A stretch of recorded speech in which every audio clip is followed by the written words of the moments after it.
Well, I want to welcome you.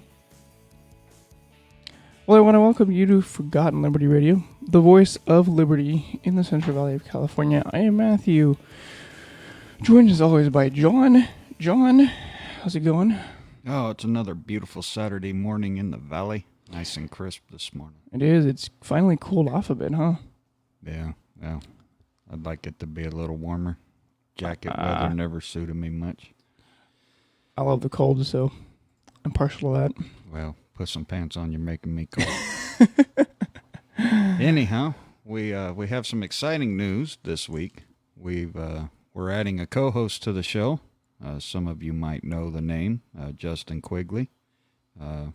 We'd like to introduce him to you and make him a permanent fixture to our podcast here. How you doing, Justin? I'm doing pretty good, man. Nice to be with you today. Nice to have you. Can you tell the listeners a little bit about yourself? I know we've had you on as an interview in the past, but now that you're coming on, tell us what kind of things you're interested in, kind of things you do for a hobby, some of your political involvement in the area here. Sure, I'll give you a quick rundown of myself. I was born and raised here in the Central Valley in Modesto and grew up in Ceres. So I've been around here most of my life. I've moved away a couple times, but mostly been a resident here locally. So the magnet that is Stanislaus County just kind of drags you back in? It drew me back both times, yeah, when I tried to get out of here. You know California is a great place to be geographically. You know what I mean? It's just our leadership that, worries me, as it should most people, if they care about their livelihoods and their ability to choose for themselves. Right. So I grew up seeing my dad kind of involved in the local political scene in Ceres. He was on the Parks and Rec committee when they had one, and he knew city council members and mayors and different prominent figures. He was in the Lions Club. So I kind of grew up being in a household that was used to being community oriented. We always, we went to the Ceres Street Fair every year since its inception. Right. Until this year they didn't have it. Well, before that, you know what it was? No. Well, it was this time of year. It was called the Harvest Festival. They did it at Smyrna Park. It was rad, dude. I grew up right by Smyrna Park. Yeah, but we had the carnival would come and set up in the park, and there wasn't really any vendors downtown, so to speak. But it was like a little community fair. I remember when they'd have carnivals there at Smyrna when I was a kid. Well, that's what it was. That was the predecessor to the Ceres Street Fair. Okay, but it was in the fall then. But it was in the fall, and it was like the Peach Festival. I remember it being kind of around Halloween time, because I think they sometimes infuse the Halloween vibe with it too. Well, no, that came later, but it was always right there. So they the were Harvest just separate thing. ones. Yeah. I was a little kid back then, man. And Ceres, the cornucopia is kind of our symbol there in that series. So that's where the whole harvest thing comes in. Yeah. So that was my childhood, and then as a teenager, I got into music, so I play a number of musical instruments, and I sing, and I played in various bands in the area. So people may have seen me around, downtown places, Turlock, Modesto, Ceres, anywhere around here playing music. I get out and about. I've been around. And then I never really had like a solid political home, because I sometimes could agree with either side, for a lot of my years. It's not been the case so much here lately. Well, just in case our listeners are wondering. We've had many discussions about that on this program, how the people of the Valley aren't necessarily a Republican or Democrat people. They're more of a live and let live people. Right. We're more of a purple district. And a California conservative is very much kind of more libertarian, I believe, just inherently. That's kind of what led me to them. It's because what really introduced me to libertarian parties and the ideals was my coworker, that we would just discuss things and he would explain things from his view. And the more we talked, the more I was like, man, I really agree with him, or he's bringing up things that I had questioned in my mind a long time before, but didn't really think that most people thought about that kind of stuff. So then I started looking into it and just found more and more interest, and found that I agree very heavily with most of their ideals and platforms. And that led me to getting involved in the party as a member, as a dues-paying member. I had already switched my registration. I was registered as a Green from the time I could vote until recently. But like I said, I never drew strict party lines. And then getting involved in the Libertarian Party, they kind of nudged me to go run against Adam Gray because he was running unopposed as our assembly member. Pretty much the same thing the Republicans did with Mr. Campos this time around. They'll do that, and the Libertarians do it a lot because they don't have as big of a machine to work with. So if you get involved with the Libertarian Party, I mean, you're going to rise through the ranks fast. I was a rising star within a few appearances just from showing up. You know what I mean? Because nobody else attends. Well, they have a joke, man. You step out of the room, you might walk being elected to some kind of office within the party. You know what I mean? They're putting titles on me, and I don't even know the game yet. You know, I just kind of wanted to be an activist. Well, so I should stay away. If you don't want to get too involved, because they will suck you in, and it'll overtake your life if you let it almost. Yeah, but I mean, it's not that there's good people in the party doing good work, and they are devoting their lives to a solid cause. Right. I got out of it more right now because I had some side personal stuff that was taking my attention away from it. But yeah, I did the write-in campaign against Adam Gray for District 21 State Assembly, and that's how I got connected with the show, with being a guest on you guys'. You weren't hosting it back then, were you? No, not it quite. Was an not older. yet. It was an older gentleman. Oh, it was Alan. Mr. Romander. He's the one that passed, right? Yeah, he passed away. Yeah, he was a nice guy. That's sad. Yeah.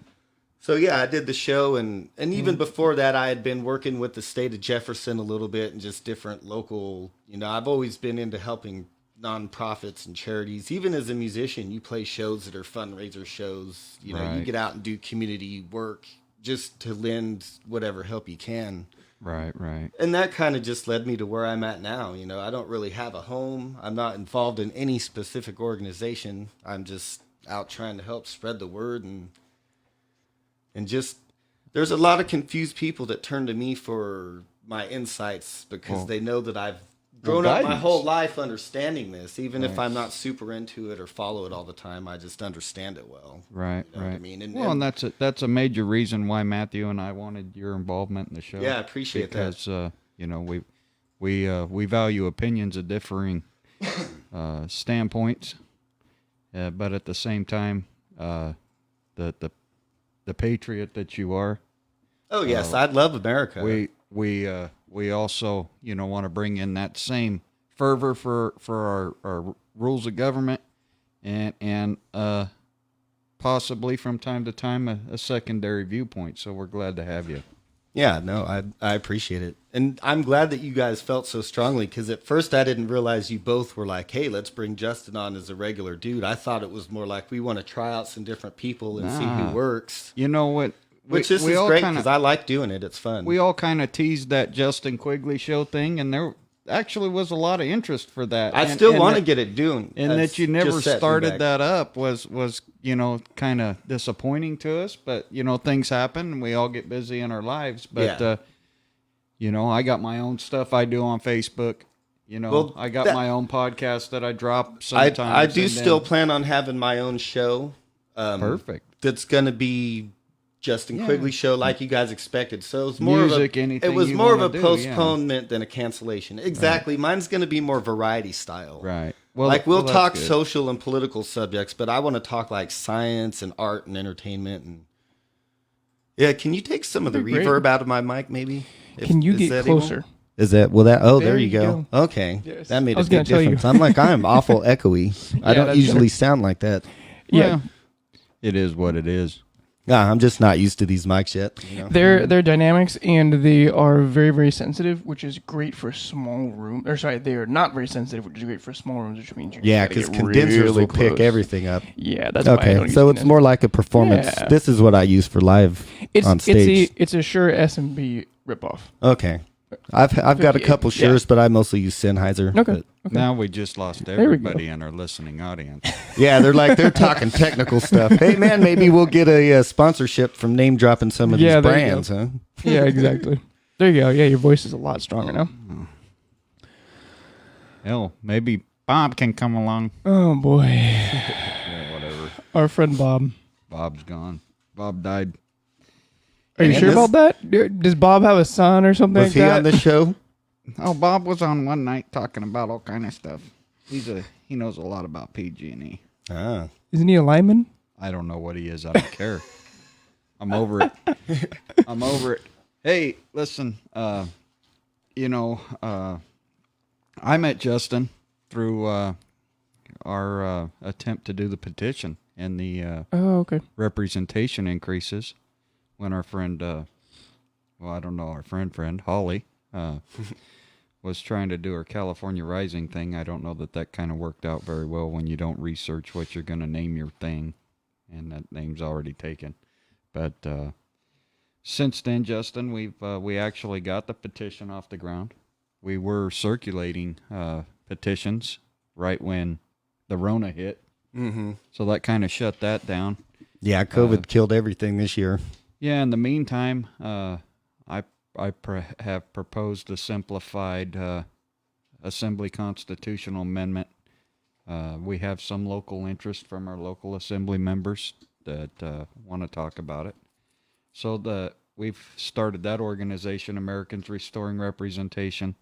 We're the official podcast of that movement, just because that's my baby, you know. Right. So we give a few minutes each week to that, and we've got some listener feedback on those topics. One of the subjects we're doing there is similar to Jefferson. Everybody in the Americans Restoring Representation movement is a former Jefferson person that realized that the CFR lawsuit wasn't going anywhere. Much like John's rants in the beginning, we're saying, look, the federal courts have no jurisdiction.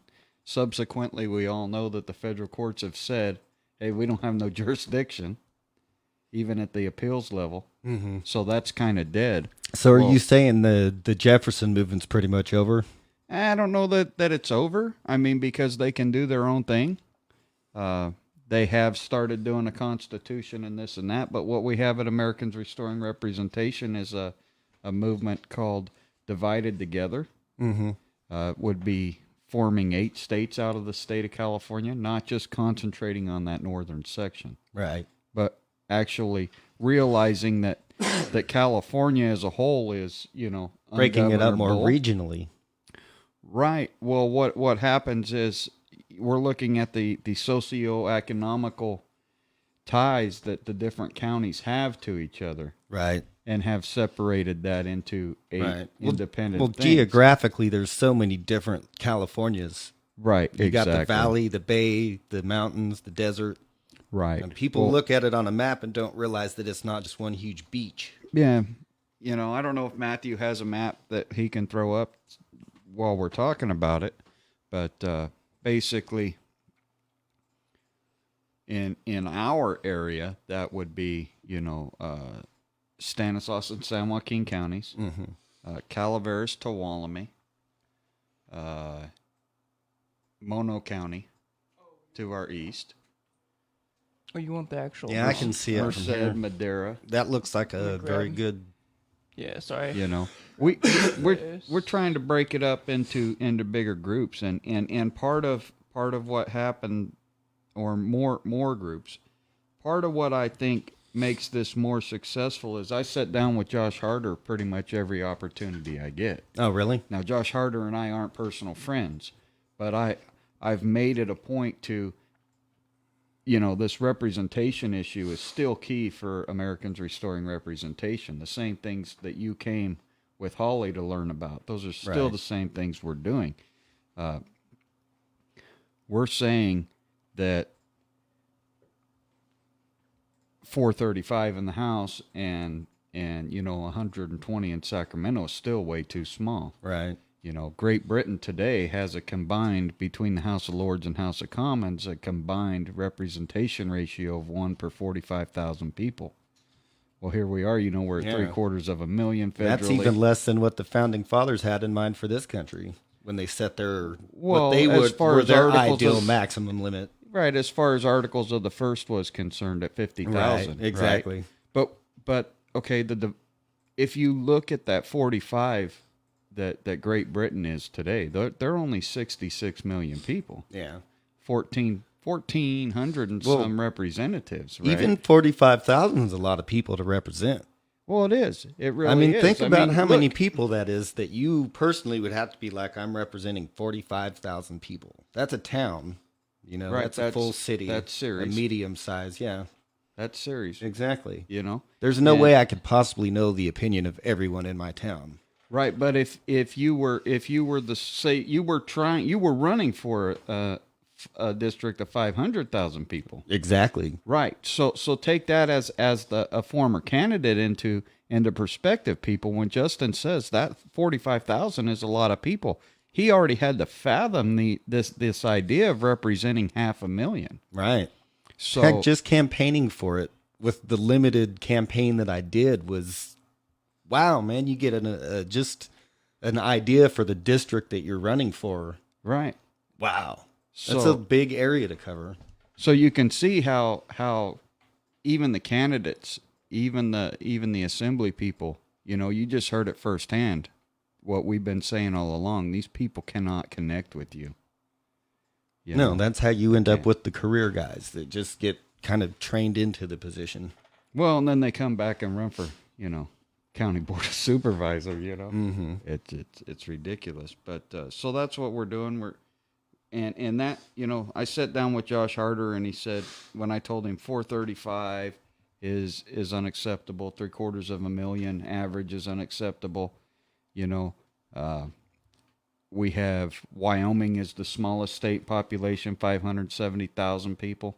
Mm-hmm. Well, even they have a bigger voice in Congress than we do as District 10 citizens. Right. And we needed to do away with that Apportionment Act of 1929 and add seats to the House, lower that ratio. And he says, you know, that would take a constitutional amendment. The man doesn't realize that it didn't take a constitutional amendment to freeze our House. But he thinks to add seats, it would take an amendment. Right. When all you would have to do is reverse that original law. Right. But that's what the census is all about, right? Not bringing us fire trucks. Our cities bring us fire trucks. Yeah, the census was supposed to be how we determine our representation in the House. Yeah, and apportionment of taxes.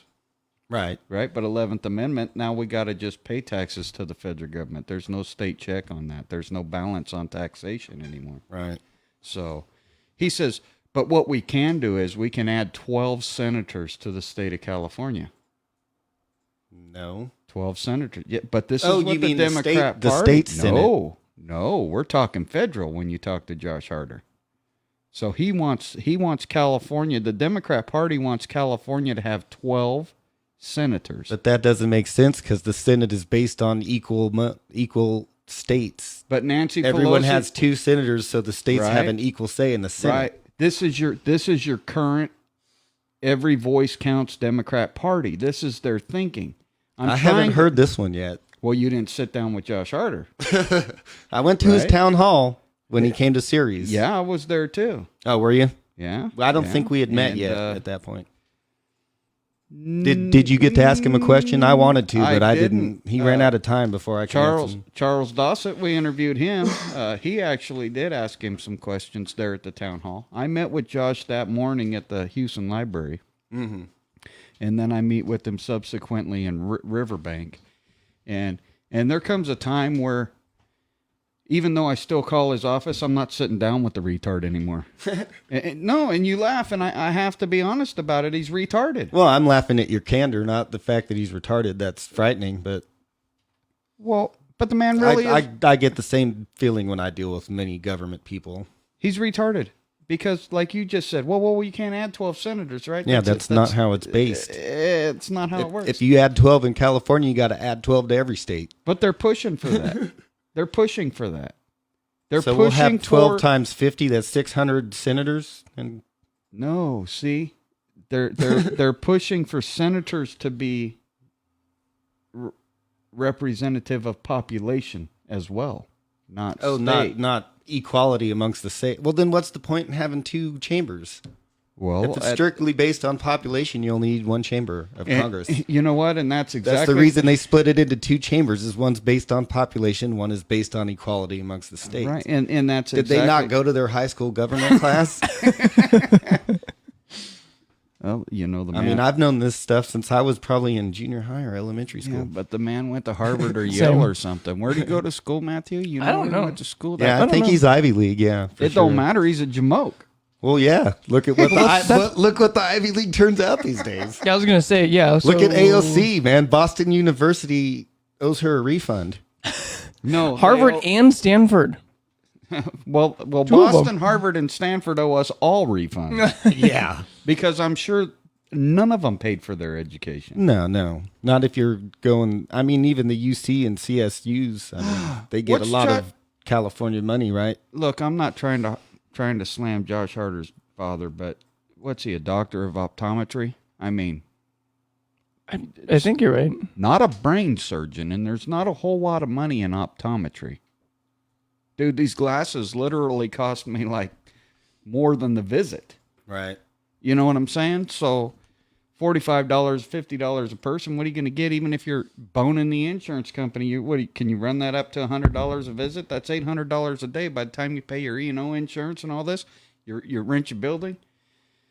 Optometrists didn't making that much, so I'd be curious as to where Josh Harder's college education at Ivy League school was paid for through.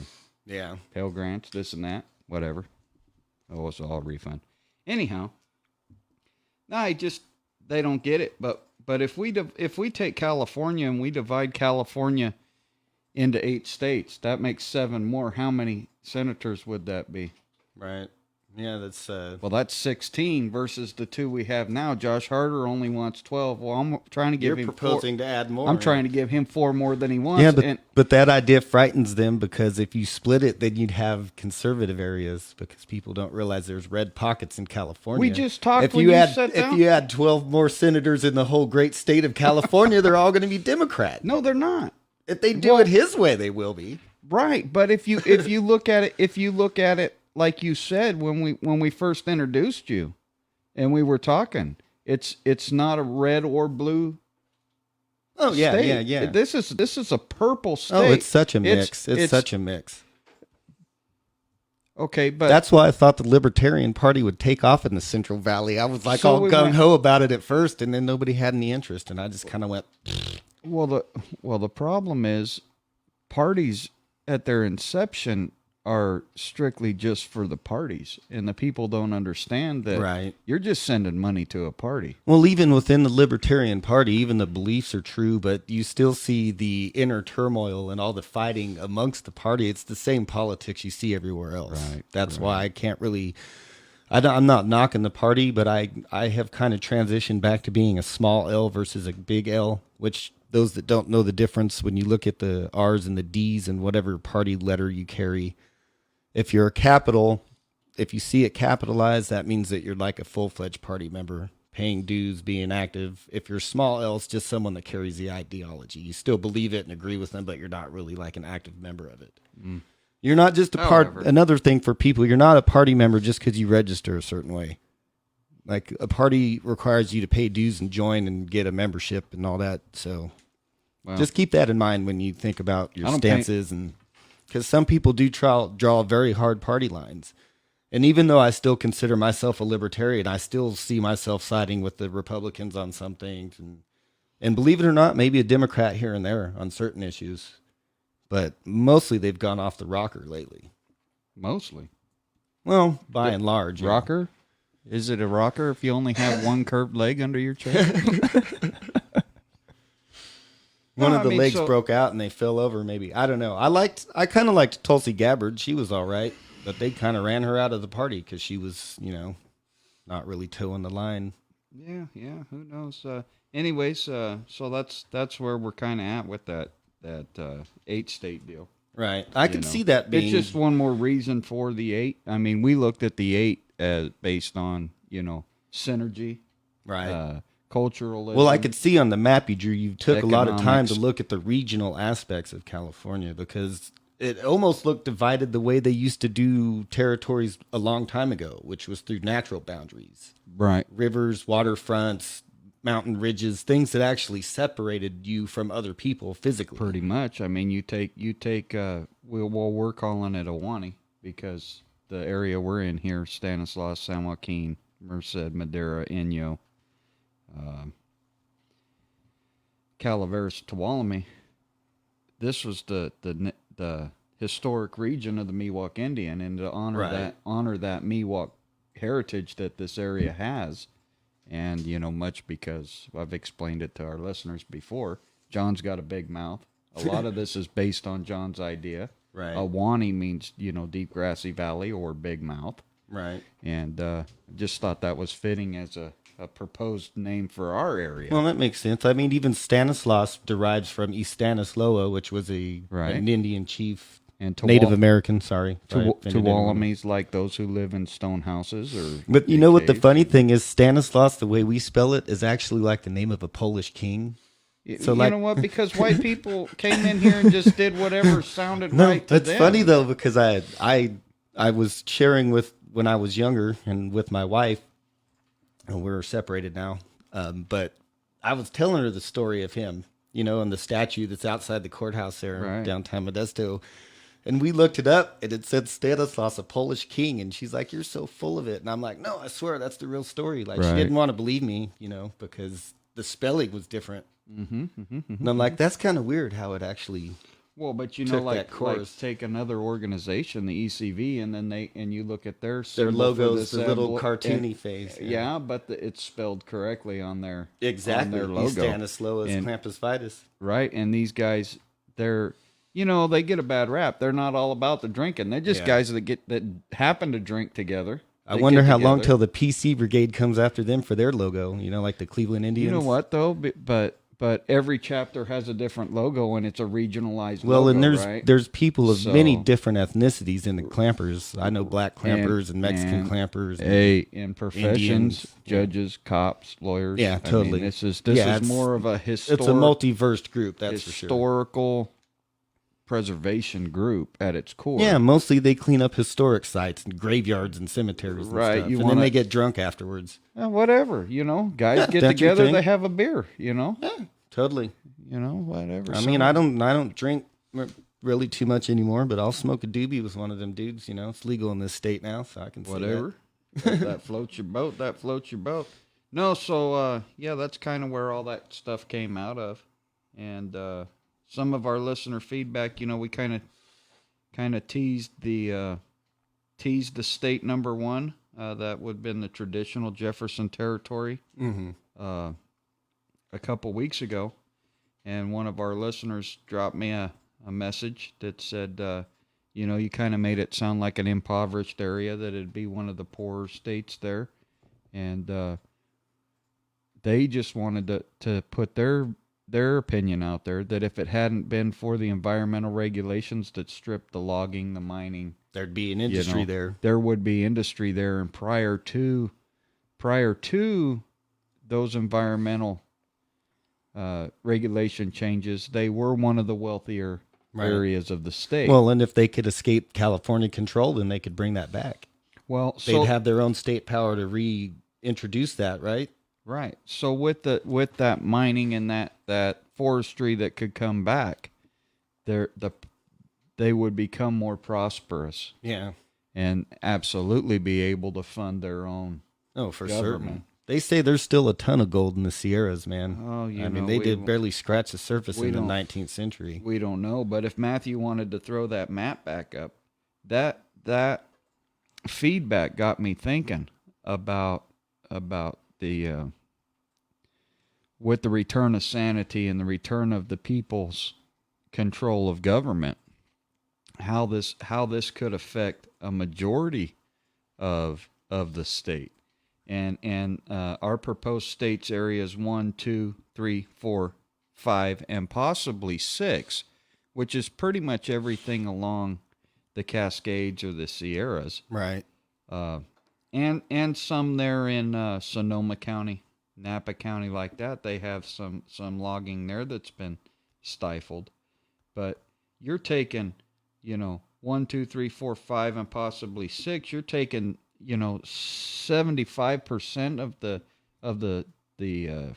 territory of the state of California has just been decimated. Now, are the numbers on the map, or? No, we don't have the numbers on this map. Well, can we point out which sections or which numbers? So, like, because Because I see On like the- these three here that are our main area. Yeah, so like on the They're kind of ARR, mountain and valley so like on the ARR page, there's spreadsheets that people could go to look at. Where would they find this? That's on the Americans Restoring Representation Facebook page. Okay. So we can do, since it's just those 6, and we're kind of teasing this idea.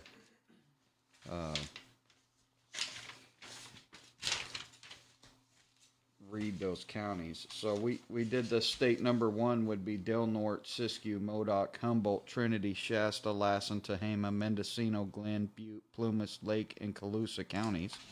So that's which one? That's up at the top. The very top one in the orange border.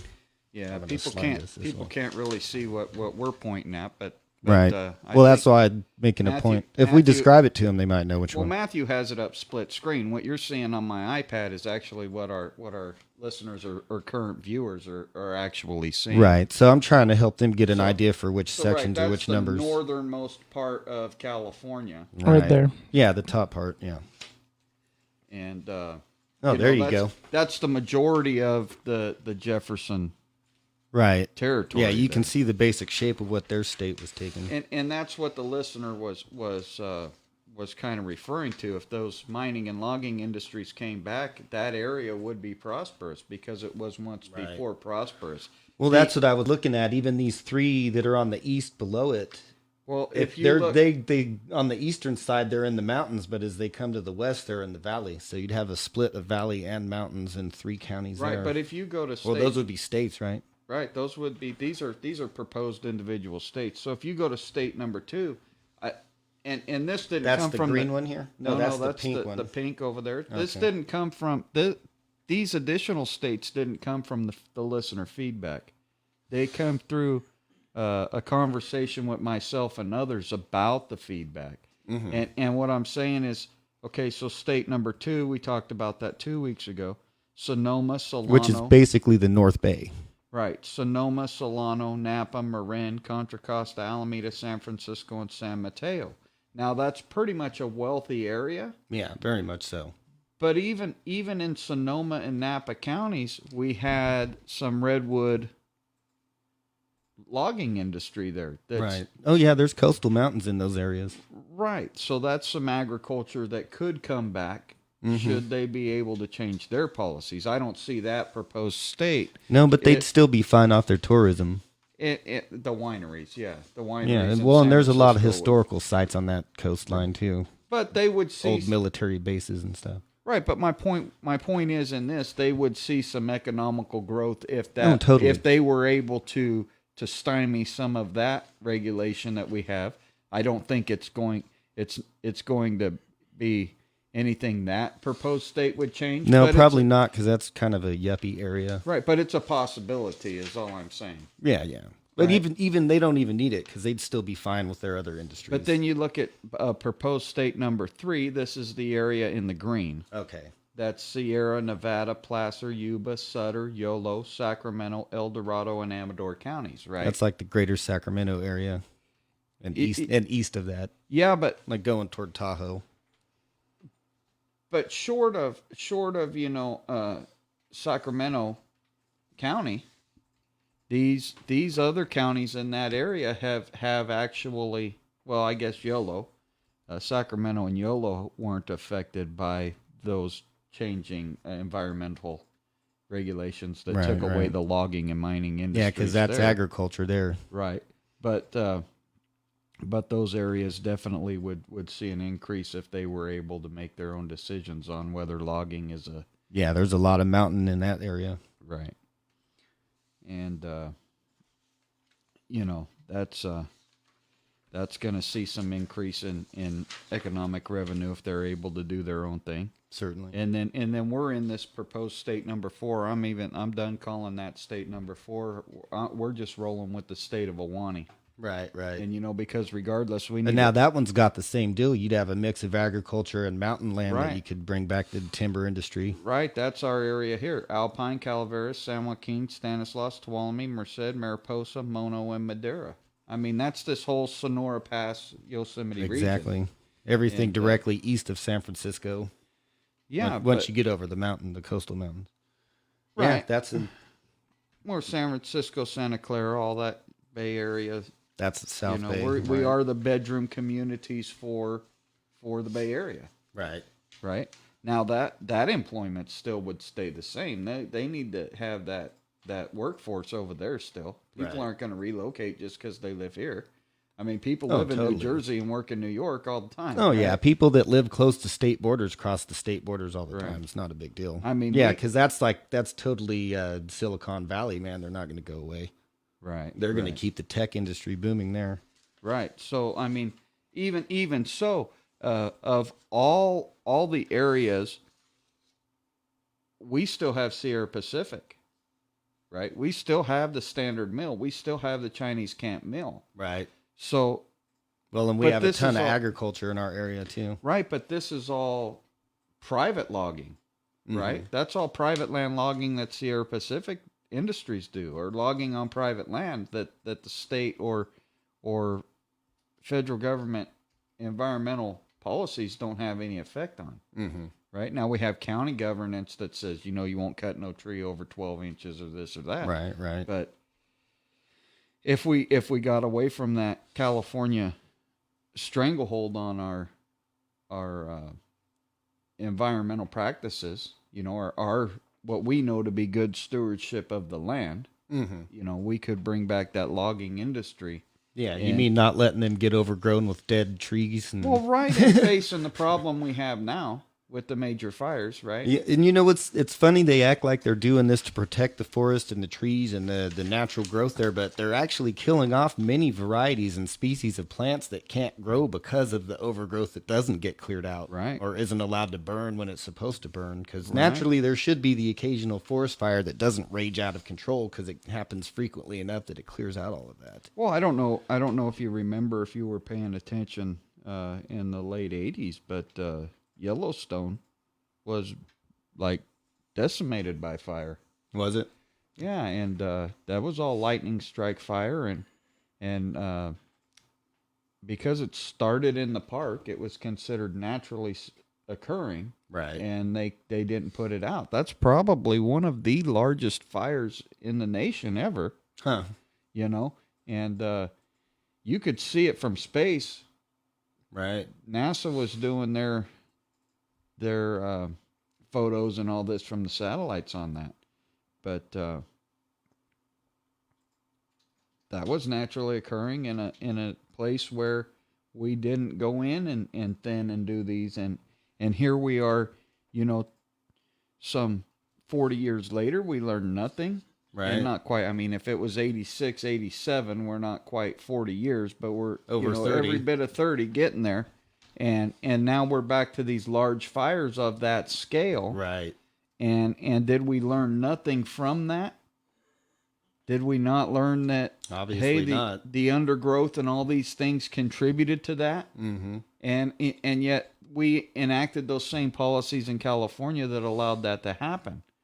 Now, we've gone through 4 proposed states that could have had different environmental practices and could have stopped these big fires that we've had through stewardship of the land, not through environmental radicalism. Right. Well, there's this problem with acting as if trees and wood and forest and logging is not a renewable resource, like as if it's a limited supply. But I mean, people do realize that trees grow out of the ground, right? I mean, they literally drop seeds and grow more trees. I mean, yeah, but they've never had a fruitless mulberry in their front yard. It's a naturally occurring process. There will be more trees. We can cut some down and grow more. You can even plant more where you've cut some down. I mean, there's logging outfits that do that.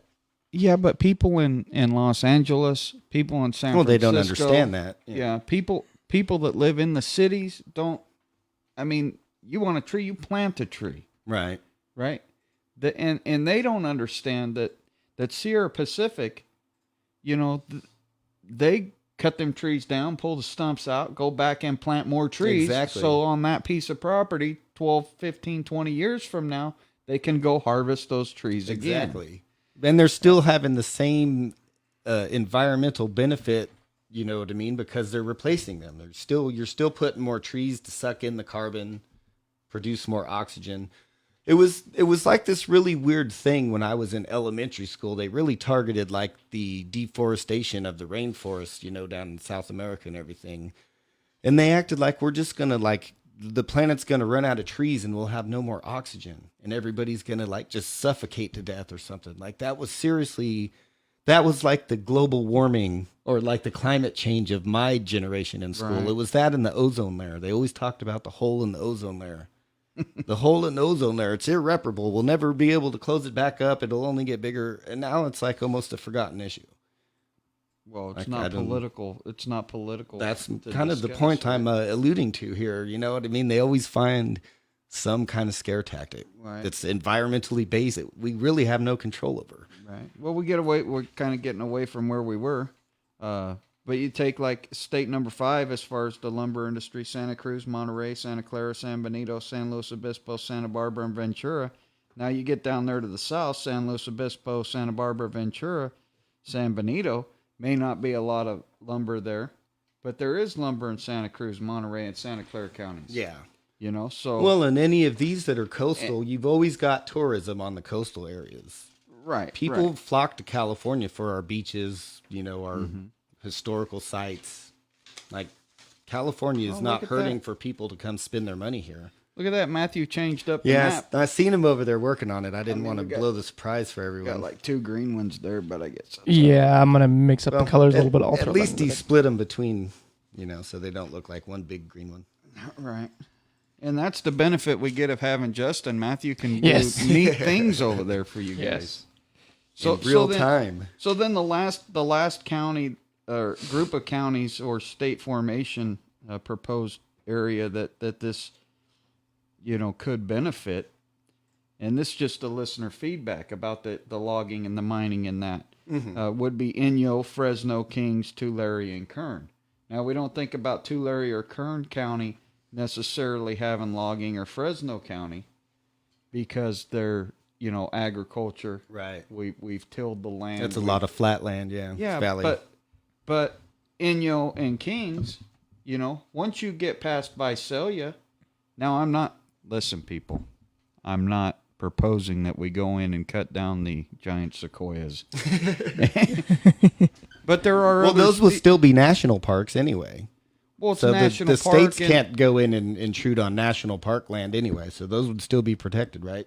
Well, if you believe that the federal government has the Well, that's a authority whole to- nother conversation, and we're Right. going all the way back to Teddy Roosevelt on that one. But Well, Teddy Roosevelt said, I'm just saying- only dead Indians are good Indians. So if we go there, we have to then talk about. But other he made the things. national park, so he's a hero, right? Right, Anyway. whatever, but- Well, no, I agree. Teddy Roosevelt is a fascinating individual, historically speaking, and he's very how do you put it, like paradoxical. You know what I mean? Because he had his humanitarian nature, and then he was a warmonger on the other side. Right. No, but like I'm saying, that those areas would definitely see some benefit from the from the state split. So that's the feedback. Well, So- like I said, any of those regions that are on the coast would not have to worry. Yeah, Because you so- still got tourism is like probably one of their biggest industries. Right. So what I think we want to do is we were going to tease you with state number 3 this time. We're not going to do that. Some other feedback has been that people just don't have time to concentrate on this with the election being so close. Mm-hmm. The second group of feedback I got was if we could readdress those areas in more detail after the election. Mm-hmm. So now that we have Justin on board, and we're going to postpone that specific discussion about these states till after the election. We'll get you all the information on the 8 from 1 divided together, and you can do some research on that. Yeah, and then I'll be a little more knowledgeable. And then each week after the election, we'll go over.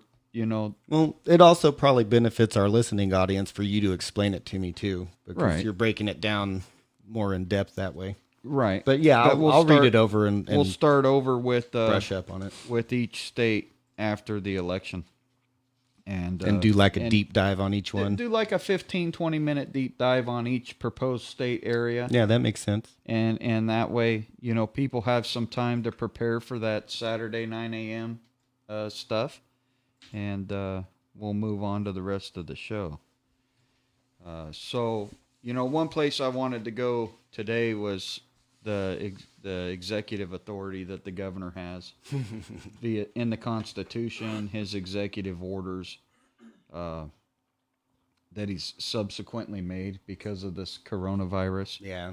You mean all of his dictates? Yeah, like wear your mask.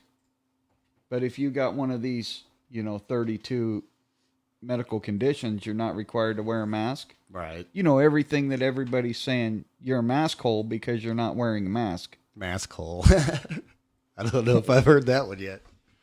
Well, yeah, I don't get it, man. I mean, scientifically, they're been proven to not really be this miracle thing that everybody. No, scientifically, that came out in the past 2 weeks is 70% of people who have contracted coronavirus have in fact been wearing a mask. Right. Well, and not only that, but I've had friends that are like nurses and people in the medical industry that say bacterial infections have gone way up. Well, and that's because people are wearing dirty masks all the time that aren't getting cleaned, and they're just breathing in the same nasty stuff all the time. Okay, if you take coronavirus from the beginning. Okay, so like last October, November, I had probably the worst flu-like symptoms I'd experienced. So you think you may have already had it? Well, and they lasted into and through December. You know what I mean? It's like this cold we none of us could ever shake last year, right? Right. I don't know if you experienced that. No, I didn't end up getting sick last winter. But a lot of people from October, November, December. Yeah, I've heard that. This. I've heard a lot of people saying that. So you take my personal experience. Now I live in Merle Village in Ceres, between Whitmore and Fowler, between Moffett and Mitchell. That area is known as Merle Village. Those homes had no insulation when they were built. They don't have dual pane windows when they were built. Now some of us have replaced windows, insulated the walls, upgraded electrical, these things over the years. Right. But my bedroom, particularly, I hadn't torn the sheetrock off, insulated, and this and that. And New Year's weekend, I decided to remodel my bedroom because I do have mold allergies, and those homes tend to produce mold in them because of the lack of insulation and the lack of adherence to sealed building practices that we have today. So I was like, well, this year is extremely bad, and I just can't enough Benadryl or enough Claritin or enough of these allergy medications to combat what's happening in my body because of the allergen. The perceived allergen attack that I was having. I don't believe at this point that it was, that and that's runny nose, congestion, sinus headache. These things I'm confusing for that. In hindsight, at that point in time, might have been coronavirus. Well, we know there's that a chance of it. We know that there's 7 coronaviruses that affect human beings. Yeah, right? It's not like this is the first one that came around or anything. 3 of them being the cause of the common cold. Right. So when you go get your test for coronavirus, the test is so sensitive, right? It could be reading one of those. That it's reading one of those, okay? No, and that was the threshold that the government established. It had to be able to detect a small portion of what they're calling COVID-19. Right. Which is just so like a new name. COVID-19, it's novel. No, it's not novel. It's SARS-2. It's just a mutation of other pre-existing ones. Right. Yeah. Right. So, I mean, I did that. Which would make sense to people having maybe a certain amount of immunity to it, or at least like the beginning of it, because we've been exposed to its ugly cousins in the past. If it is a mutation of ones we've already had. I'm not saying that's the case, but it's just I'm speaking in theory here, which I Right. know And theory I is think- frowned upon on social media, but I think everybody is. Well, what are they going to we've- do? well, What are they we've going to had do? so Hit much- us with a banner that says partly false information? yeah, exactly. We've had so much conflicting information from the government sources themselves. It's like you don't know what to believe or think anymore. Like, is it even real? I don't know. Probably. Maybe they blew it out of proportion. Like, I know at this point, I'm not scared to get it anymore. I never really really was scared, but I was a little cautious at first. Like, is this really as bad as they're making it sound? But Well, you know what? I don't panic. I don't live my life in fear. But now I'm Yeah, at the we point all- like I don't even care if I get it. we all got an expiration date. Exactly. What are you gonna hide out in your house until it's over? Well, that'll kill you too. Exactly. Well, that's kind of the thing that 2020 has taught me. It's not really important how we live. It's just important how we die. Right. And that only matters if it's COVID or if you get killed by a cop. I mean, more or less, right? I mean, that's what 2020 has taught me so far. Right. It's not important that we live. It's only important that we don't die of COVID or police bullets. Exactly. Well, I don't think that we got time or desire to go over the executive section of the Constitution. Everybody needs to read that, but and understand it. But what we do have time to do is transform this Rona discussion into what the original executive order of Gavin Newsom did. Right. They've closed down all our fairgrounds. They've closed down all activity at the fairgrounds. Everything was canceled this year. No fairs, didn't get to Right. go to the rodeo. Right, but in No the county fair. and they're basing that all off the original orders, and all it said. If you look up the original state of emergency proclamation from Gavin that they're basing all those closures on, and you look at sections 6 and 7 specifically, 6. Oh, what? Well, So you've printed out sections- the actual mandate that he put out. Well, this is the state of emergency. Sections 5, 6, 7, and 8 are the ones that concern me. And 5 and 6, just because our fair boards allowed our fairgrounds to be shut down and all those activities to cease based on this state of emergency. And all it says in there is if federal, state, local laws say you can't do certain things at a fairgrounds, that those ordinances or laws are set aside, that the Office of Emergency Services can use the fairgrounds for strategic COVID-19 Yeah, to make like purposes. temporary hospitals and such. Right. Yeah, And they then- tried to do that at Stanislaus, didn't they? I don't know. I what don't they think tried to anybody do. even went. I think And like then- 8 people showed up or something. And then they go in to say, any state-owned properties is number 5 and fairgrounds is number 6. So because fairgrounds aren't specifically state-owned, they're more district-owned. Or county probably. Right. Yeah, well, they're fair district-owned. Okay. But the governor in the state of California oversees the fair boards, the fair districts. Right. But the fairs are mostly broken down county by county, Right. county right, fair. Right. So. So But that what you're just- saying is that it's just not addressed- necessarily the local government that owns it, though. It's like a organization that does the fair. Right, it's its own separate entity. Okay. Right? Like a nonprofit or something. Like the Fair Board, Okay. Stanislaus County Fair Board just oversees the Stanislaus County Fair District. Okay. It's and not they're the ones that necessarily- own the property. then. Right, but it's not necessarily county because No, yeah. yes. our fair district includes all areas serviced by TID. Which would be parts of Merced County. Right. So Stevenson and Hilmar and these kids can Right, Gustine. participate in our fair district. Okay, I didn't know that. So See, you're educating me on some of our Stanislaus County Fair but protocol. but the governor does appoint members to the fair board. Okay. So the governor still is the executive officer of our fair districts throughout the state. So he But still views he it didn't under say- his control. Right, but he doesn't say in the declarations that you close down your fairgrounds and you stop your business dealings with these racetracks and you stop your business dealings with these traveling sales. I think a lot of those organizations. decisions were made on the county level, weren't they?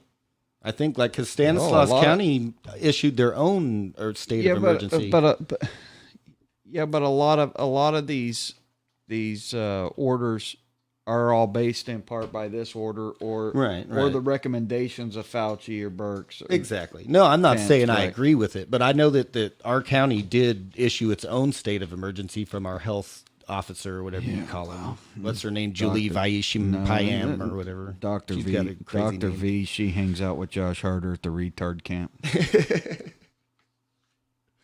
Hey, and listen, I'm a tight ass. Matthew will have to put a mark there because whatever, the live people get to hear straight up how it is.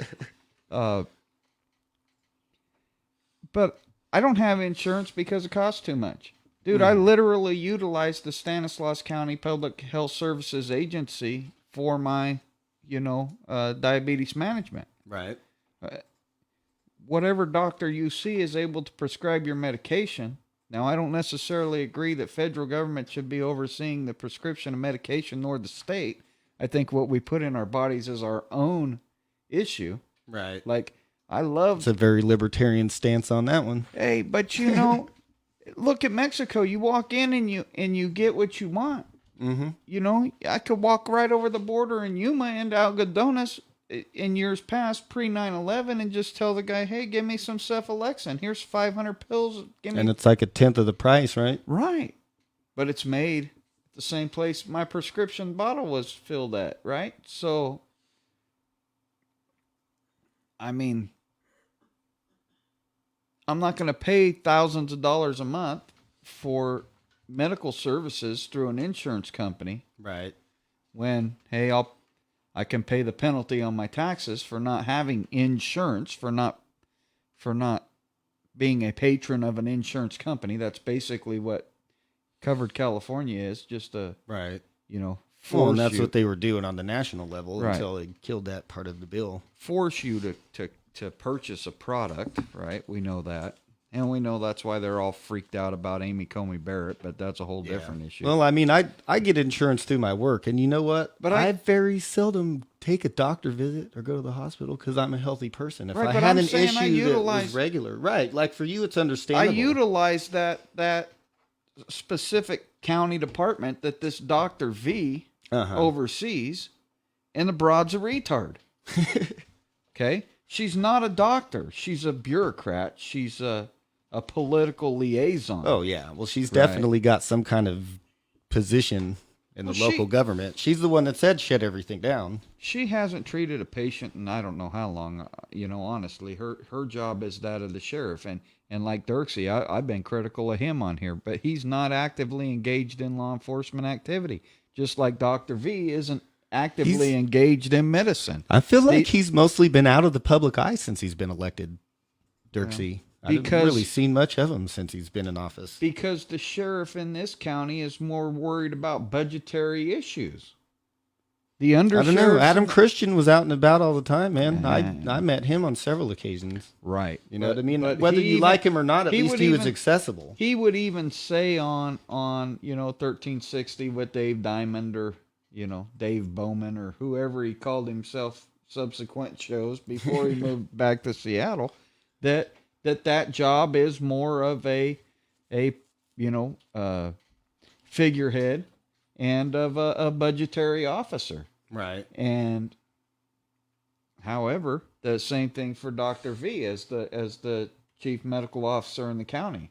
She's overseeing that entire department. No, it's just like the education system. The administrators pull in the big bucks. Right. That's why they create those positions. Right. Why you think they talk about teachers don't get enough pay, but what's his name that just passed? James Enox? He had like, what, $250,000 a year retirement? What does a retired administrator need $1 million every 4 years for? Their salary is $250,000 a year. Yeah, and he got 100% salary in his retirement. Well, you got to come back to this 8 from 1 divided together. A lot of people, or even the state of Jefferson movement, well, it'll never happen because we're not funding CalPERS. All these unfunded liabilities that the new states are going to they're going to come in debt. Well, no, they're not going to come in debt because they won't have to pay that. No. Well, the bottom line is, why is the state of California paying that? Well, because they made too many promises to Are you in a union? I used to have a CalPERS account. No, I'm not currently working a union job. My job's independent. But as a union employee, take sheet metal, carpentry, all these plumbers, lath and plaster, all these different deals, that your retirement is a portion of your hourly wage, and that comes out. Right. And that goes into a retirement fund. Now, your union reinvests that retirement fund for you to grow that retirement. Well, they're supposed to. Okay. If it's a legitimate union. Okay. We do know in the past that unions have been busted for misappropriating funds. Well, that's not our problem. And well, it is if you're in one of the unions. Yeah, CalPERS and CalSTRS. I'm talking as, citizens of the state of California, or people that want to break away from California, become their own state. So CalPERS, CalSTRS, whether it's public employee union or state employee union, these public-private things where we're funding a portion of that employee's retirement, and we're doing this throughout the years. That's not how it works in the private sector union. No, not at all, no. Right? So any agreement that's been made with CalPERS, CalSTRS from those employees' issues, and this is an argument that I've heard a lot, not only through my involvement in the Jefferson movement, but in this Divided Together, how are we going to address this issue? I'm going to tell you how I would address the issue. Your contract with CalPERS or CalSTRS as a union employee ceases the day you come to work for the state of Ahwahnee or one of its jurisdictional districts. Well, that's what I thought immediately. You can't. One of these other breakaway states could not be legally liable for a promise that another state had been made to They're these not, people. but that's why some of the people that would support this don't support state split movements. Because they expect that pension. Because there's no answer to that question. There's because these old ass men. Well, it only matters if you're part of that. If you're not in CalPERS or one of those. You kind of mentioned you had some involvement in the state of Jefferson thing locally here. Right. Those old ass men, Mark Baird and Terry Raposa, don't understand how to explain this. Why? One, because Mark Baird. I never heard it brought up, honestly. Because Mark Baird has been a peace officer in this state. Mark Baird has been a firefighting apparatus pilot in this state. Mark Baird's retirement directly corresponds with one of those two organizations. And I'm sorry, Mr. Baird, that you're vested in those companies. CalPERS or CalSTRS. So he has an interest in keeping them alive. Right. You are vested there. And every other state or public employee is vested that has reached a point of vestment or tenure. Right. Won't lose those benefits. But moving forward... Right, because they're counting on them at this point. Well, they're vested. They're going to get a percentage. They're legally vested in that retirement program. You can't take away retirement once you're vested in retirement. Right. You get that vested percentage. That's how it works. So when the formation of a new state comes along, well, you're no longer an employee of the state of California, so CalPERS, CalSTRS doesn't matter. Right. And the new state isn't mandated to continue paying your retirement at that rate. It's a new negotiated rate. Right. And they will come out and say everything has to be negotiated, but we don't have to keep CalPERS and CalSTRS. Right. Right? So they lose a lot of people that would support them because they don't know how to explain these things, because they have a vested interest in CalPERS or CalSTRS and don't want to lose their retirement. Hey, dumbasses, you're not going to lose your retirement if you're vested. So we can have all our states that we want. Right. And we can start new with that. Yeah. I get what you're so saying. So what's the counter argument to CalPERS and CalSTRS and the unfunded liability that would have to follow? Right. They're scared of that. They're a new state formation. That. Well, but they're scared because they're ignorant. But you would have to figure out a new plan for covering those retirements that they're owed. Because if you dissolve the state of California, there'd be no one left to pay for it. January 1. You start the new contract. Mm-hmm. or whatever day you say that the new state formation is going to be. Say it's January 1, 2021. Right. So at January 1, 2020, they're still paying into the unfunded liability. Right. And you got a year, say that they had this year to figure out the contract with the new employees. It's plenty of time. Right. But you don't transfer that unfunded liability of the existing pension account to the new pension account. Right. Because Well, we've been, I think a big- been as these areas contributing to that unfunded I was going to liability say, I think the whole a time. big portion of this problem is the fact that California's already drowning in that situation before you even discuss bringing in new states. You know what I mean? They've already got the problem of we can't pay out and all then, the pensions that have been promised to everybody. okay, so then you got to look at bankruptcy, right? Maybe. But that would probably also just go along with the dissolution of the state, too. Then, Sorry, right? we don't have enough money to cover that. That's what unfunded liability means. Right, exactly. Your retirement program is insolvent, so there is no retirement for people past this point. Well, we have the answer, but we're going to make you closer to a private retirement program. Are you with us? Right. Or like an actual invested bank account or something for the person. well, if you want to be union, you're union. If not, your wage is this. If you want to be a member of the union's going to take this percentage and reinvest it for you, or you can choose not to be a union employee of the state, city, or local government, and you invest your own retirement. Just like a private employee. You would make unions optional then. Well, they would have to be. Well, they're not right now, are they? For government Well, if employees? you have the right to, okay, and here's where people get messed up. I almost dropped the F-bomb, but they got people messed up, right? Uh-huh. Because simply having the right to, what do they call that, collective bargain, Right.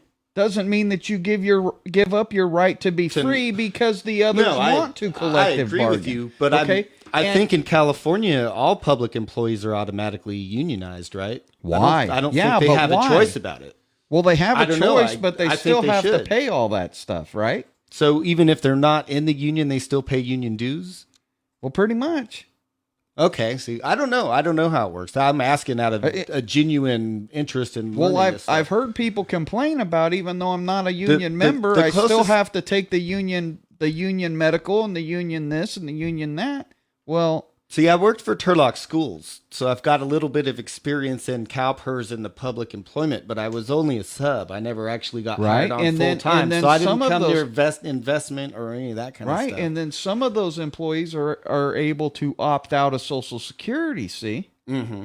well, that's another scam. Right. Well, like a lot of people might not know this, but certain entities are not required to pay into Social Security because they have their own program separate from it. Right. CalSTRS, CalPERS. Yeah, like a lot of utility companies too. I think Right. like MID and TID irrigation districts. Well, and MID stuff. and TID are part of that. You know, CalPERS, CalSTRS. That's Right, all. but they're not actually government entities. They are government Not entities. not they have they're not elected in boards. this They're they're not in the public sense, private. Yeah, but not in the sense that you would think that other government entities are. My dad Right. retired from MID, Right, but if you take public monies, you're government. but they're not government run. But that's But they that's do. part of That's the- why you elect a board of trustees for the irrigation right. districts. But that's part of the problem where we have Oh, all I agree these with where you. we have all these public-private partnerships or public-private corporations, and they're mandating. well, it's to just us- one more step in the government Yeah, taking total control over everything, which is what they would like. right. Well, the more you can insert public into the private and make it a public/private, the easier that'll be. Well, see, all you people can see how 8 from 1 is needed. We could correct all this stuff if we just started over. Just start it over. It's That's like, kind of what the whole country needs, honestly, is just to hit the reset button, man. right. It's like this first emergency declaration, okay, that Newsom did. Get to section 7 and 8. So there's a 30-day time limit in the law as to how long some of these orders can last, and a 60-day time period in the law as to how some time frame for some of the other stuff will last. And we've probably gone way past those time well, limits. this was all started March 4th. Yeah, so we're This like stuff's all started on March 4th. we're like double those time limits. This order's March 4th, and it says right here the 30-day time period in the Health and Safety Code Section 1080, in which a local governing authority must renew a local health emergency is hereby waived for the duration of this statewide emergency. Any such local health emergency will remain in effect until each local governing authority terminates its respective local health emergency. So, in other words, he made it indefinite. Okay, and then you come down to number 8, the 60-day time period in the Government Code, Section 8630, within which local government authorities must renew their local emergency is hereby waived for the duration of the state emergency. Any local emergency proclaimed will remain in effect until each local government authority terminates its respective local emergencies. Kirsten Olson, you're in power until January. I expect you right now to remove every local emergency declaration you have. A less than 1% death rate in this county is not an emergency. You are on notice, broad. Do it now.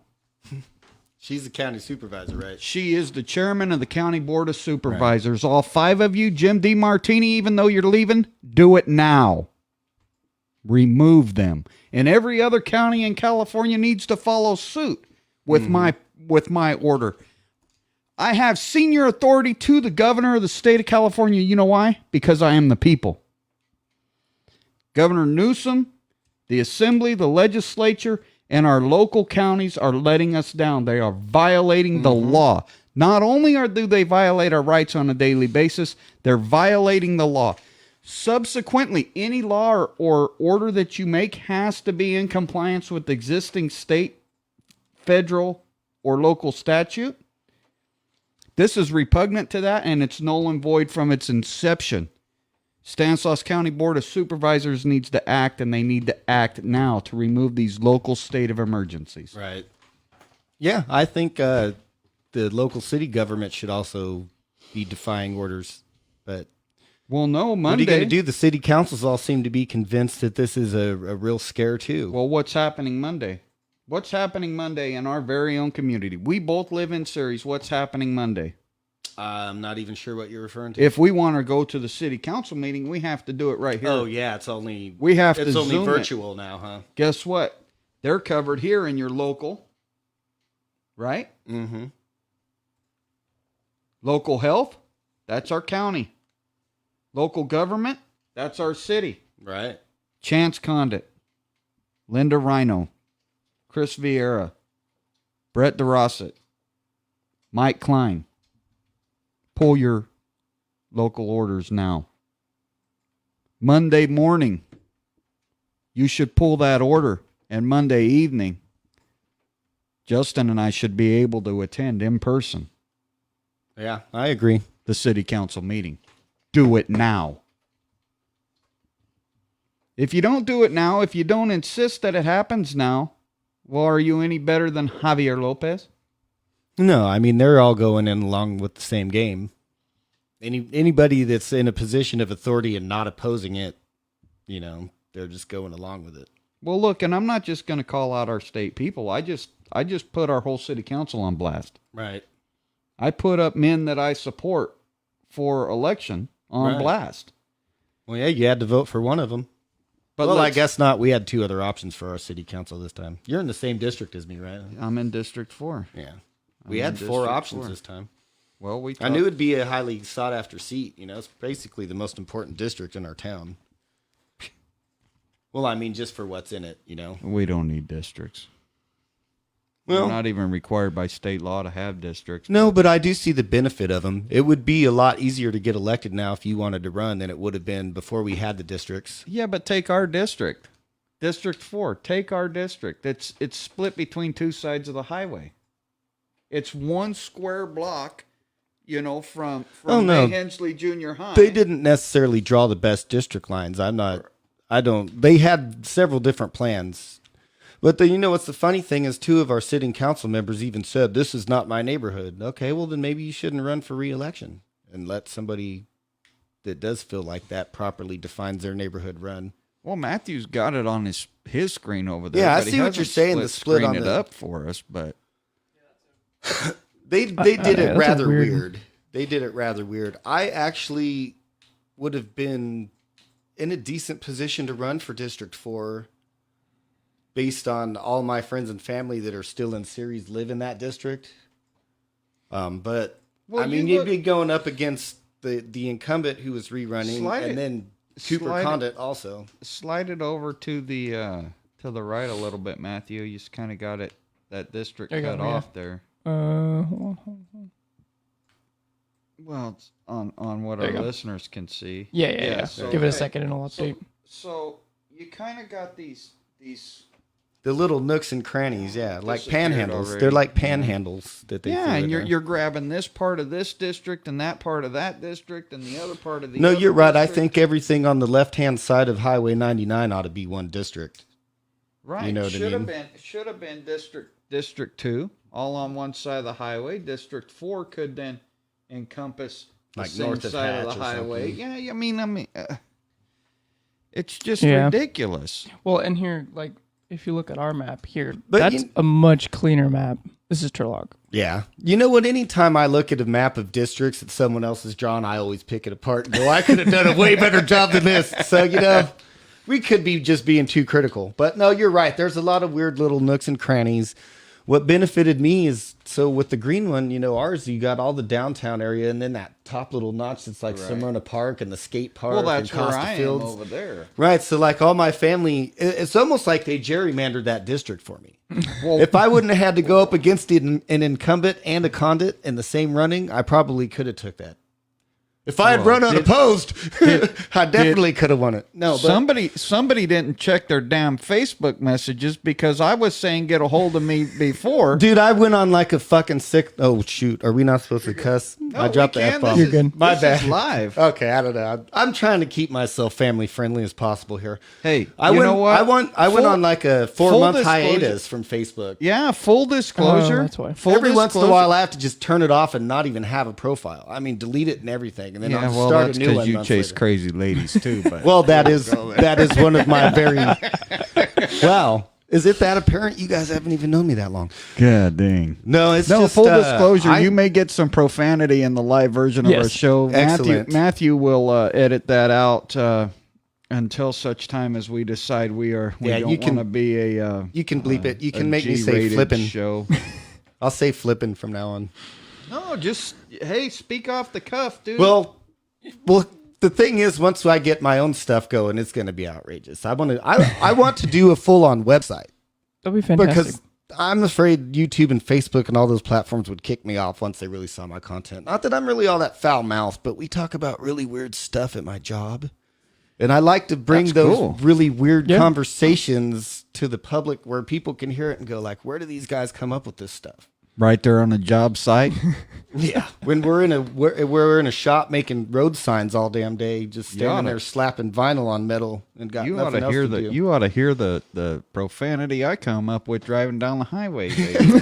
Oh, are you a road rager? I'm a commercial truck driver. Oh and- yeah, and I have to have. You a see the heart- worst of the worst. Dude, I have to have a heart grabber about 20 times a day because people drive like ass, man. Yeah, when I'm out there, so It's terrible. Like I mentioned, I make road signs So- and signs for a so- living, but I also flag traffic. So ass is okay because Matthew didn't put a mark. no, I put a mark in there. I just But yeah, I flagged for TID like I mentioned earlier. Man, that's you see some people doing some really stupid stuff, man. They don't know how to negotiate a closed lane or like a coned off work zone. They don't know how to negotiate. They get mad at a us. wide open They, highway. they get mad at us for trying to keep them alive. Like I'm literally out here to keep you from having a head-on collision, and you want to scream and yell and cuss at me and flip me off. I don't get it. yeah. Be nice to traffic flaggers, people. Wave at them, smile, give them candy. I wave. The assholes on 99 or 104 look at me like I'm crazy. What are you waving at?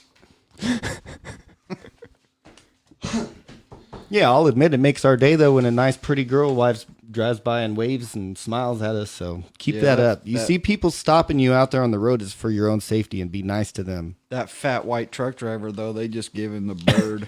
You know, I try to let people like truck drivers like through without stopping them as much as possible. That's great. You know what I mean? Appreciate We that. try to not stop people when we don't have to stop them, but sometimes it's absolutely necessary. So You know what are I you don't gonna like? do? When I'm in a loaded truck and I'm coming up on one of these, road closure situations, and you've had 34 cars in front of me, and I finally get up to you, and because there's a gap in between me and the car in front of me, because hey, I just can't start rolling as fast as them. Right. Well, now you're gonna turn your sign to stop. Yeah, I'll admit I've been guilty of that. You son of a bitch. Hey, man, there's people. Yeah, but think about this, man. What if you're the truck driver on the other end of that closure that's already been waiting 2 minutes? Now he's got to wait 2 more minutes for his fucking associate over here to take his slow ass truck through. He's probably cussing you too. I'm gonna go by But like the this. other truck driver at the end is like, I've already been waiting 5 minutes. They're going to let this, there's 50 feet. They got room to stop him. You know what I mean? Yeah, They're and I'm thinking gonna the go same through thing like you're this. thinking, buddy. Peace out, brown trout. I'm gone. Hey, we could let you guys play a game of chicken and see who comes out on top. But that's not what we're paid for, man. I race dirt modifieds. I mean, Yeah, I seen your little outlaw thing that you had there on the, or was that a buddy of yours that was building like the little dirt track? oh no, Racer? no. I So see you that's had pictures of one. that's a friend of mine. He's building a wingless Sprint. Oh, nice. No, I race dirt modifieds, but I had a guy ask me if I was coming out to the Dirt Nationals at Merced this weekend. He said, "Are you bringing your derby car out?" No, I'm just kidding. Yeah, because he knows my car's tore up. Yeah, Right. so yeah, no, I haven't even fixed it because it's a derby. So. In response to your phraseology there, I'm not scared to play chicken even in an 80,000-pound truck. I bet you might not be scared, but you might be a little bit damning yourself afterwards. I got good insurance. You got good insurance? All right. FMCSA mandates it. Well, I'll tell you what, next time I have 2 opposing semis and neither of them has a flammable trailer, maybe we'll just let them go at it. I'm joking, people. I'm joking. I will keep you safe through my road closures. But you do have the liberty to play in that kind of environment if you'd like to. Yeah, maybe. I don't know. I mostly like the jobs where we're out in the middle of nowhere and there isn't any traffic to stop. I got a little Bluetooth speaker. I blast my music. I dance around with my sign and have a little street party, little one-man street party. Perfect. Yeah, it's awesome. So who's watching us, Matthew? I got mine up. You got yours up. I see 3 eyes on there. Yeah, I don't know. If you're watching, you can always ask us a question. This will be shareable too after we Yes. live stream it, right? Yes, I'm it'll be sharing it shareable right like now. I got it 30 seconds later. Well, next time I'll bring my own computer and we can both be all snazzy with Yeah, our there you go. ability to pull stuff up and It's share and not all a that. but computer. This isn't. I don't know. Apple does not sponsor this show in any It's way, a shape, pad or or form. whatever. It's a But, computer. Hey, A telephone's a computer, man. you know what? I'm not going to put a They're all- sticker over it. They're but- just different size but, computers. Hey, Apple, should you want to send us all 3 new of your fancy products, we wouldn't. None of us would say that we wouldn't accept those. Yeah. I'll try out a MacBook Pro and give you guys my honest review of it. We all have iPhones, iPads, so this is perfect. Apple, you can Yeah, there you go. sponsor our show if you'd like. Yeah, since we're naming sponsors, man, Fender guitars. If you guys want me to send me a Stratocaster, I'll jam it right here on the podcast, man. That'd be awesome. Victory Circle race cars. Maybe I'll bring in my acoustic one of these days, and That'd be cool. I can do some originals so we don't get sued for copyright infringement. Hey, however. No, seriously though, new Apple devices are appreciated. Yeah. Hey, anything you want to send, as long as it's not You can illegal see- or deadly. You can see though right here, I'm cross-sharing to Americans Restoring Representation. Oh, okay. Yeah, so we try to get it out as much as I'll possible. spread it around when I get home. Yeah, that'd be great. Share it. Yeah, Maybe that'd pick be up great. some followers if we don't offend too many people. I We've been pretty polite so far today. I cross-shared on my own personal platform. You know the Jefferson royalty there, Baird and Raposa. Yeah, I was gonna say think so, I can but- name a couple people. I'm sure John's offended, but we offend them on a weekly basis. Well, so it call doesn't really it matter. Calling people retards ain't gonna help. But you know what? I mean, Whoa! I didn't call any private individual a retard. no, you called government officials retards. Are they being retarded? Well, yeah. So I'm not. Did I say I was offended by it? I said other people might be offended by it. well, they don't have You a got- right to be offended. I'm just telling everybody, you got to work really hard to offend me.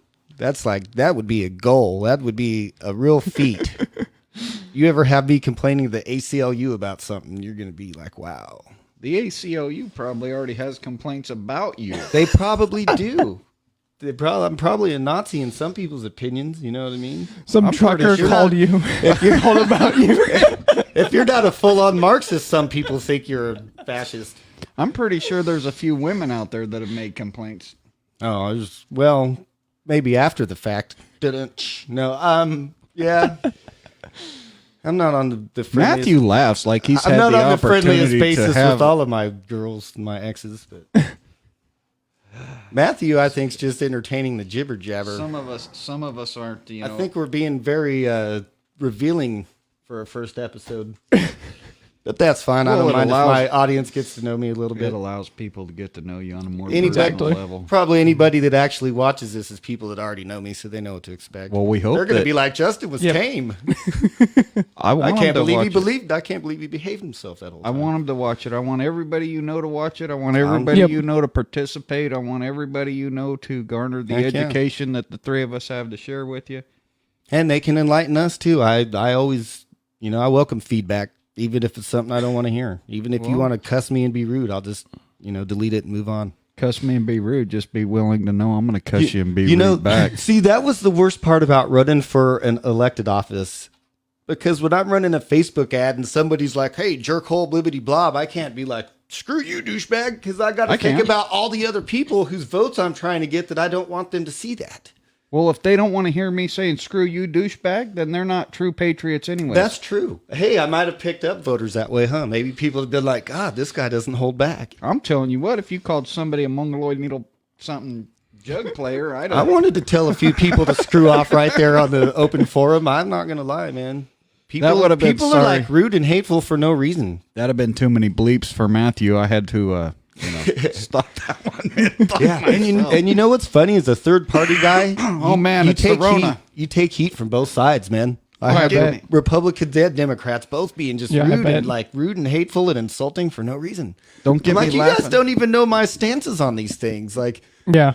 their idea of me taking a stance was like, are you left wing or right wing? Are you Democrat or Republican? I'm like, I'm neither. I'm libertarian. So you're a fence sitter. Like, no, I have ideas on every issue. They just kind of blend between the two sides, and then Shut Then the hell up. I fun- fly with both damn wings, and if Right. you don't like it, and finally you're I- going to crash.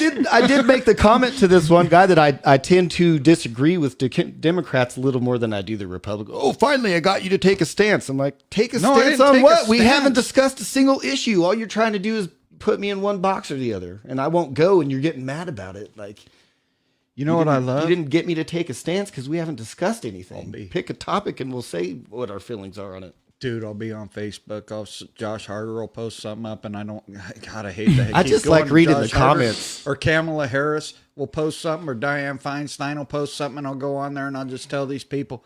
I'll try to educate them. Start out telling them how things are, what the Constitution says, what our statutes say, they just what all insult this you. stuff says. Oh no, they go to government code to justify that I'm wrong because the legislature could pass something.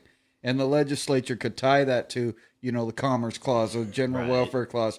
Well, right? In direct violation of the text of the Constitution, though. Right. And they'll be like, well, da-da-da-da-da. And then I'll say, you're just ignorant. Well, don't call me names. No, that ignorant and retard, that's more of a description of your behavior. Right. People are so friggin' sensitive that they can't separate nouns and verbs. Right. Bro, this is like first grade stuff, though, yeah? Right. And these grown-ass adults that are voting and telling me to stay home and not vote don't understand the difference between a verb and a noun.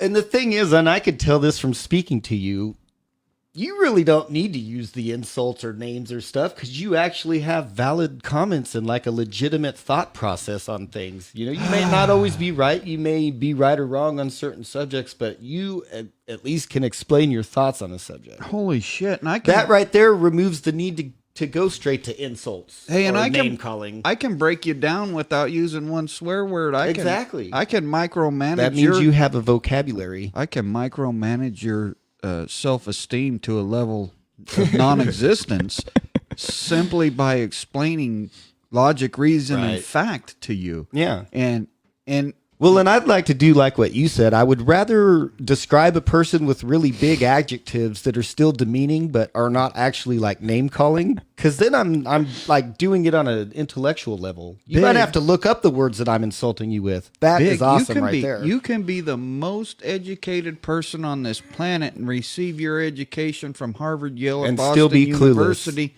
and still be able to be insulted through the smallest of words. And when I say that, inept. Mic drop. Done. There you go. 5 letters. INEPT, lacking all common sense. Right. I didn't say, hey, stupid. Right. Stupid is a noun, so you all know. Right. Used in that context. It also It could be an adjective. or a verb. Right. Depends on in what context you're using it. Right. But when you say someone is ignorant, you are not calling them a name. Right.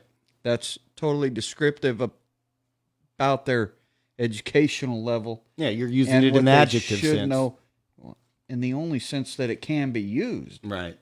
Ignorant is ignorant. It's descriptive about you have the mental capacity to understand this, yet you, through opinion, choose not to understand this. Right. Right?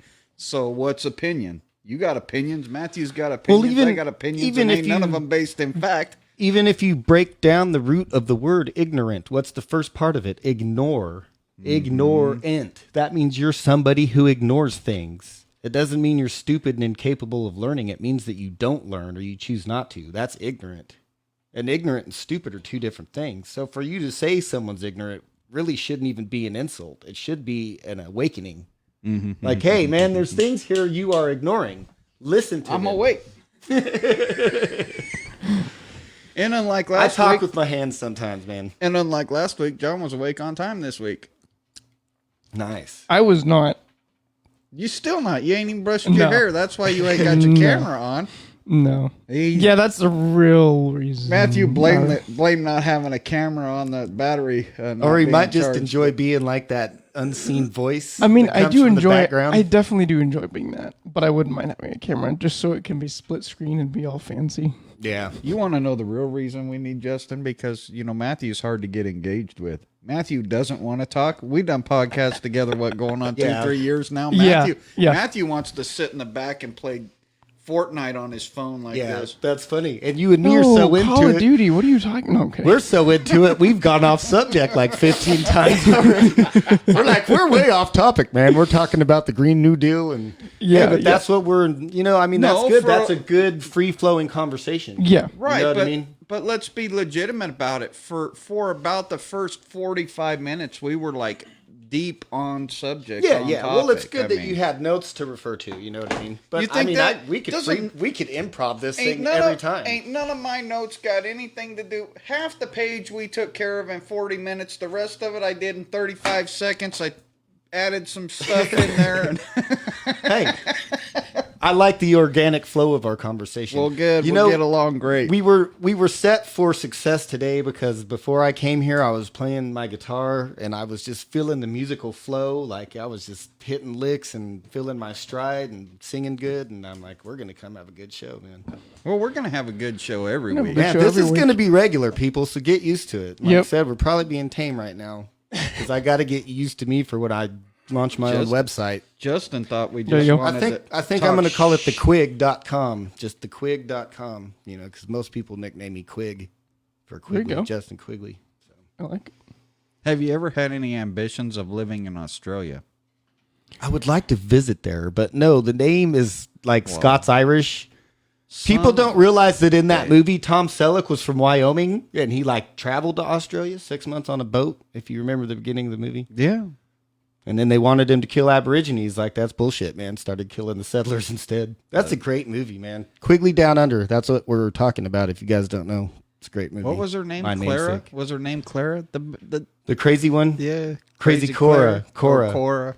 Yeah, she always called him Roy. She Yeah. thought he was her ex-husband. The baby, Roy, the baby. Mm-hmm. Yeah, that's a great movie, man. I think I have it on DVD at home. DVD? You still got a DVD player? Oh, yeah. Dude. Oh, dude, I've got complete I think collections I got of all the great shows. I think I man. got a VHS in the attic still. Really? Yeah. No, I don't have that. I don't even own one. My DVD Oh, at a least. single VHS. My You're DVD too player young at least for is like 4K and Bluetooth and all that stuff. Yeah. Or not Bluetooth, Blu-ray. Yeah. But I mean, I have the complete series of like the Blu-ray. old Twilight Zone and Tales from the Crypt. You and- say Blu-ray like it's something special. I can get a Blu-ray player at Oh Walmart yeah, for no, I don't even. $7.99. I don't even own any Blu-ray movies. They're all DVD. I didn't see the point in upgrading. I'm like, oh, so I can go from this disc to this disc that's just like it, but a little shinier. No, And more thanks. expensive. Exactly. Yeah. The package is thinner. Cool. No, I'm Yeah. all right. I'll stick with DVDs. But it's like I'm saying, I got a new one that's like, capable of all the crap or whatever. Yeah. It's like a smart DVD. I didn't even know they had those. I guess it plugs into the internet. Everything plugs into the internet. Everything's smart these days. My yeah, watch right? plugs into the internet. Yeah, for sure. If it's electronic, they make a smart version of it. Yeah, exactly. Mine does too. Yep. And there we come back to another Apple and Fitbit commercial. These guys are going to owe us big bucks by the time this show is over. Apple and Fitbit are not producers of this show. But they can be if they'd like to. Exactly. They Yep. don't sponsor our show, but Matthew's, displaying the iWatch over there, Apple Watch, whatever you want to call it. I got the Fitbit, which is now Google's competition to the iWatch. Both of them are beyond overly sensitive and break way too easy. Yeah, I can't treat it like I treated my other watches. Gorilla Glass is not quite gorilla strength. I guarantee you this wouldn't hold up to being smashed against a brick wall by accident. I've done that before with my How other about on watches. purpose? Yeah, I got it. yeah, exactly. You cannot scratch a Fitbit or it voids the warranty. Really? I said, Oh, how are wow. you going to have a warranty that excludes normal wear and tear? Yeah. Basically, you don't have a warranty. That's what Something that you're supposed to wear while you're getting exercise, nonetheless, right? I mean, that's what Yeah. it's mainly for. What if my dumbass How you trips supposed to over my exercise? shoestring? You can exercise, but don't dare scratch that watch while you're exercising. What I if guess my, that excludes like push-ups and pull-ups and sit-ups and weightlifting Okay. and volleyball and basketball and football. And I'm jogging down the sidewalk, or in my case, simply walking, and I trip over my own feet. And my watch hits the sidewalk. It's scratched. Well, your warranty's expired. But guess what? Because it's a touchscreen device, now it no longer functions because Ooh. it's scratched. right, because it's cracked or whatever. Yeah. No, That's because stupid. it's scratched. Oh, even a scratch will make it not work. Oh right? yeah, man. Oh, These things are super sensitive. They're I don't even wear a regular watch, much less a smartwatch. they're like an adolescent female with her first cycle. I mean, they're they're bad. And full disclosure, I can say that I have a 19-year-old daughter now, so I've experienced this, and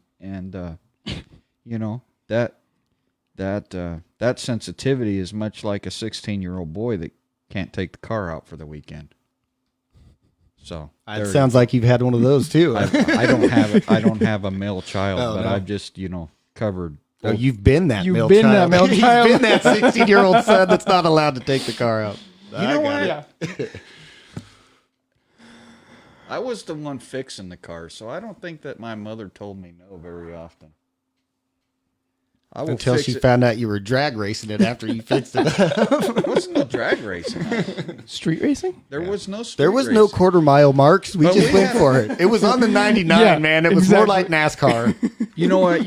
Matthew may not appreciate this, but growing up, we had an 83 Malibu station wagon. It was silver. It had chrome bullet hole wheels. That car, that G-body Malibu wagon Nice. with the 231 V6, that thing was badass, man. Everybody was I know what like- it is. Never driven one, never driven in one. But So- I do know what it is. So needless to say, there's a special place in my heart for the G-body General Motors product, and Right. when I decided to build a drag car, I went out and got me a Cutlass Supreme. I got a 85 Cutlass Supreme. We're making that thing into a straight line car. Excellent. Ooh, buddy, Nice. those G-bodies just got that special place. All these guys, they want to use this G-body car for a lowrider, right? Mm-hmm. Nah, man, I'm making a Fugazi Hurst Olds all the way. Nice. Nice. There ain't gonna be nothing but one seat in it, a roll bar. We're gonna go fast. Sounds like fun. It sounds like that movie Death Proof, the Quentin Tarantino movie. You ever seen it? Kurt Russell. Oh, what? You guys got to watch that. Well, man. it gets back to go to my Well, you can even get it off the ARR Facebook page. There's a picture of the fire suit on there. And one last thing before we go, we'll touch on that subject. I haven't shared that with Justin or Matthew yet, but I think a lot of the things we talked about today with the introducing Justin to the 8 from 1 portion of the Americans Restoring Representation, we can conclude with this story. So you see some of them there starting there. Look, This one? specifically for a picture of the arm, Matthew. That one. So if That you one? look at that picture, and it's not up on our deal yet. So when this fire suit was designed, 8 from 1 divided together hadn't been conceptualized yet. Kind of has like an Evil Knievel look to it. Well, yeah, okay, but Reminiscent. yeah, there's some that are more Evil Knievel look, but out there. How come I don't have it on my screen anymore? It's delayed by a bit. It'll be delayed by like 6 to 7 seconds. but it was there. You can see it. Yeah, I was swapping looking things at it. around. So anyway, when the design for the suit was made, the designer at KX3 and I were working together with the different logos, where to place them, the colorization, this and that. Mm-hmm. And he had many, like I want to say 6 or 7 stars, smaller stars down the sleeve. And I told him, dude, that's too busy. Take some of those out of there. Right. And then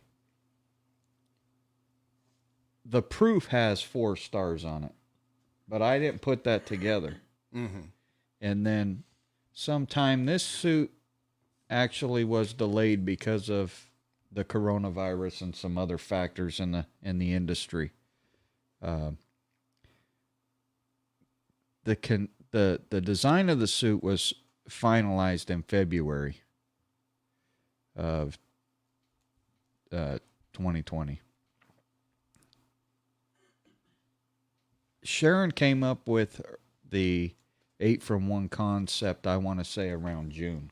Mm-hmm. Because of Rona and the other delays inherent with the production of a custom race suit, I totally forgot about the total design of the suit. Mm-hmm.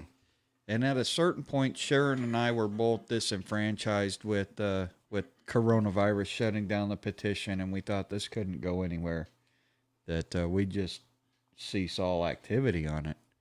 And then the suit she gets the 8 from 1 idea. We're kind of getting re-energized, and then we kind of get discouraged because the feedback hasn't started coming in on that. And then we're to the point where we'll just let it be what it be. If it goes somewhere, it goes somewhere. We're not going to push it. And I get this fire suit in the mail, and I open it up, and there's 4 stars on one sleeve and 4 stars on the other. Right. And our logo in the center. And you want to tell me that whether you're atheist, whether you're Christian, Catholic, Jewish, whatever divine providence you believe in, that some higher authority's not telling me that I'm on the right path, that we need to do this to save our nation, to save our state. Why at that point not even putting 2 and 2 together in hindsight? Why would 4 stars on each arm look right? Why would the 5 or the 6 he had there not look right? Mm-hmm. And Matthew can contest to this. We were out front of his house looking at coloring and how he should paint his house, and I'm telling him, keep everything in odd numbers. Keep everything in odd numbers. Aesthetically, that's going to look better. But on this fire suit, aesthetically, 8 stars is what caught my eye. 8 stars is what looked right. Mm-hmm. And you want to tell me there's no divine intervention in this? I won't ever believe it, because the proof's right there. Right. And I bring this up to a libertarian leaning person that never has heard the concept of 8 from 1, and you're like, you can see where that would be great. Right. So It was like on a subconscious level for you, kind of. well, and I got to be honest, I didn't come up with the 8 from 1 on my own. Right. But I'm not like It's like all the coincidental signs lined up right, to and I'm tell not you like I'm on the path I should be on. Yeah. I'm not like very religious. I don't sit in church every Sunday. I as a matter of fact, I don't attend church services. Period. Right. Yeah, I haven't been in years. I grew up going to church as a kid, but Right, I haven't as an adult. But I'm here to tell you that divine intervention is there, and that the Spirit's there and guides us and directs us into utilizing us for the purposes that the Almighty wants. Right. And part of that is in this type of, hey, look, you need to keep going. You need Right. this 8 from 1 and this representation issue is important to your liberty and to your well-being. Right. And to everyone else's as well, and you need to keep going. And that's kind of where I'm at. That's kind of where I want to end the show, that there is divine providence in what we're doing. And it's the same divine providence that formed this nation. Right. And you're receiving that from a multi-generational descendant of the men that formed the Massachusetts Bay Colony. So, with that being said, I'm done with the show for the week. I don't know where Matthew and Justin are, but... Yeah, I think we had a good first run. And I would just, adding to what you were saying, is I think you're right. And I think it's important for people to know that there's hope.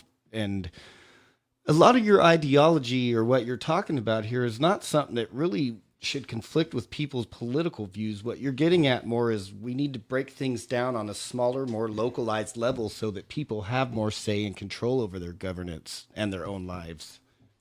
And I think you're onto something. I've liked what you've told me, and I look forward to doing more podcasts and continuing this. And yeah, I'm definitely interested in learning more about this, and I will, so that I can speak about it more educated. Sorry. Well, right. Little brain fart there. We'll get you everything you need. I'll get myself more informed so I can actually engage with you and help inform the audience and bring up more ideas. Because the more people you bring into ideas like this, you're going to start having questions brought up that you may never even have thought about. You know what I mean? Boy, I pretty much thought about it all. Right. Well, you think that, but you never know. There's some obscure stuff that someone might come out with that you're like, wow, I never even had considered that as something that needed to be a question, Right. It might be stuff that's not even political or social, but just, related to the different geographical areas that you're talking about creating here. Right. But yeah, I think the map that you drew seems a lot more sensible than some of the other proposals I don't know who drew it, but the map that is drawn for this. Yeah, I can't take credit for that. That's all Sharon Durst. It looks more reasonable than other California dividing maps that I've seen that didn't make sense to me. That one at least looked like it was kind of broken up in areas that do, like you put it, they're areas that are somewhat like maybe economically dependent or at least interchanging with each other. Culturally. Exactly. She really took a lot of consideration into that, and my official stance as a co-founder of Americans Restoring Representation is that's what we need to do. Those eight states, because of the providence, the divine intervention that comes from what we just explained with the fire suit. Right. On a personal level, as somebody that always pushes back against authority, whether it's governmental authority or divine authority, I'd like to see us combined with Fresno down to Kern. But that's just a personal belief. I absolutely think that should we choose to combine two states in the future, if it happens, that's up to the whole sum of the people. But our push needs to be for this 8 from 1, because I think there's divine providence behind it, and I think the hand of whatever you call your supreme being is on this movement. Right. All right. So you want to give them our phone number and all that stuff so they can Sounds call us? good. We do have the ability to take calls Yes, during we do. the show. So Yes. when we give out live this call phone in. number, and you people have a question that's on topic of our live discussion, we are doing this live so that we can engage with you. So call us, email us. Some of the listeners have my personal contact information or Matthew's, and that's how we got the listener feedback for this show. But absolutely engage with us. And Justin's here as a third voice, and you know. And if you leave us a voicemail, there's a great possibility it gets played on the show because I can do that. And just off my phone. And just in case anyone is curious about libertarian ideas or philosophies or the party, I'm happy to answer any questions or help give any insight that people might be curious. And if it's something I can't cover, I still know like many people in the party, like the chair and vice chair for the state part. A lot of people that are still very involved. So I can get any information or answer questions that I might not even know. Right. If anybody's curious about it, because you hear us, it will be talked about occasionally. I'm not going to try to shove it down anyone's throat, but just it's out there for people to learn about. Sounds good. Alrighty, well, I want to thank everybody for listening to this episode of Forgotten Liberty Radio. If you are not watching our live stream, you can catch us Saturday mornings at 9, or just go to our Facebook page and you can find all our scheduled and upcoming events there. As John mentioned, email us feedback at forgottenlibertyradio.com or give us a call 209-214-8099. That's 214-8099. If you haven't already, subscribe to our podcast in all of the major podcast players, iTunes, Spotify, etc., all of the above. We really appreciate you listening to this episode, and we'll catch you next time. I guess Pat was like